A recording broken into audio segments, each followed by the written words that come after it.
So let's have a look at the application that we're actually going to build. We're going to build a Twitter dashboard in JavaFX. And what this is going to do is it's going to react dynamically to real Twitter messages that came out over the internet and give us an idea of some basic metrics around these tweets. So we're going to have a leaderboard of the top tweeters. We're going to have an idea of like how happy and sad the tweets are and generally trending of happiness over time. So that's kind of the basics. And we're going to build this in JavaFX. And the reason I picked JavaFX is mostly because I want this to be a Java 8 tutorial, and by using Java on the UI as well as on the backend, we can use lambdas and streams and other Java 8 stuff in the UI. So it's not necessarily a vehicle to teach people JavaFX, it's more just another way of teaching the Java 8 syntax for new things. This is the architecture.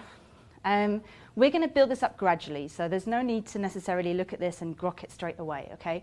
So the idea is that we have lots of very tiny services.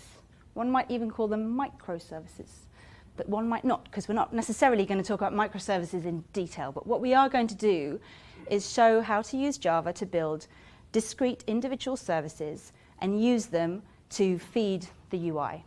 So we're going to use this architecture diagram to show where we are throughout the process as we go through the tutorial. But I will go into each piece in much more detail as we go along. As I said, this is where the code is. So if you are interested in downloading the code, hopefully you've done that by now.